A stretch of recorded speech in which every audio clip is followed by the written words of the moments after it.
12 imam olub Peyğəmbərdən sonra, Peyğəmbərin tapşırdığı bütün kitablarda gəlibdir. Mən kitabların adına kimi, səhifəsinə kimi saya bilərəm yeri gəlsə. Bu 12 imamdan Quranda var mı? 11'i qətlə yetirdi. Bax, bəli, əlbəttə var. Quranda 12 imam var. 11'i qətlə yetirdi. İzah verərəm mən.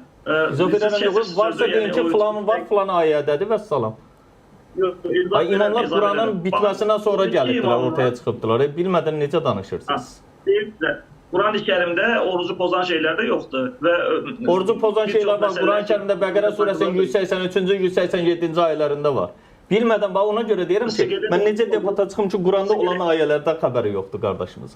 Elşad siqaret orucu pozulur, Quranda var. Qardaş, əgər ağza girirsə pozmur sizcə? Tüstüsü girirsə, özü girirsə pozmur sizcə? Yəni, dediyiniz çox absurd bir şeydir. O zaman narkotika pozurmu, pozmurmu?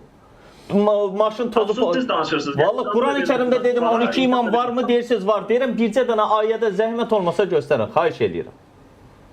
Baxın, ayə Peyğəmbərin haqqında olan ayədir. Ətiyullah, ətiyur rəsul. Allaha itaət edin və Peyğəmbərə itaət edin. Peyğəmbərə demir orada. Ətiyur rəsul elçiyə itaət edin. Nəbi sözü ərəb dilində Peyğəmbər deməkdir. Rəsul sözü elçi deməkdir. Fərqini bilmiriksə xahiş edirəm, qarışdırmayaq. Elçiyə itaət edin kimi nəzərdə tutulur? Elçiyə itaət edilən kim deyil orada. Elçi birinci ərəb dilində rəsuldur. Gedin müfrədata baxın, lisanul ərəbə baxın. Birinci növbədə rəsul gələndə elçi vasitəsilə gələn sözdür birinci növbədə. Söz. Çünki bugün elçi yoxdur, amma o söz, Quran mövcuddur əlimizdə. İndi Quran-ı Kərimdə varmı 12 imam? Bir dənə xahiş edirəm, bircə dənə ayə gətirin. Siz dediyiniz cümlələrə bir ayə gətirirəm. Deyin bir dənə zəhmət olmasın.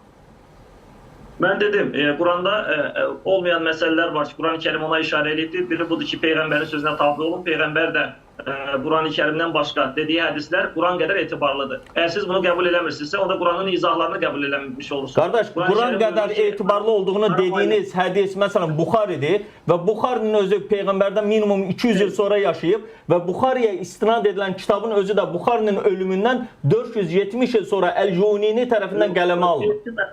Etməyin. Etməyin. Bu cür getmirdi. Bax, yəni mən tamamlamadım. Siz etməyin. Yəni siz yanlış... Yəni etməyin deməkdə, yəni demək istəyirəm ki, bilmədiyinizi danışmaya xahiş edirəm. Biraz cəhd edin araşdırmağa bunları. Vaxt ayırın. Debat istəyirdi də. Yox. Kifayət qədər bu barədə məlumatlıyam. Hiss olunur, bəli. Düzgün aparılır. Yəni imkan da mən öz fikirlərimi tamamilə çatdırıb. Mən bayaqdan sizin lazımdır. Deməli, Ərəblər. Qardaş, ərəbi qoyaq. 12 imam var Quranda ya yox. Bir dənə bunu zəhmət olmasa deyin də. Dediniz var. Mən də deyirəm ayə göstərin ki 12 imam Quranda deyilir. Mən də deyirəm ki 12 imam qardaş Həsən də, Hüseyin də və onun nəslindən gələnlərin hamısı Quranın tamamlanmasından sonra doğulubdur. Düzdürmü? Çünki Hüseyin öləndə artıq Quran tamamlanmışdı. Onun nəslindən gələnlər Quranda necə ola bilər? Bunu necə iddia eləyə bilərsiniz axı? Yəni burada Allahın dediyi insana bir ağıl var, məntiq var, şuur var.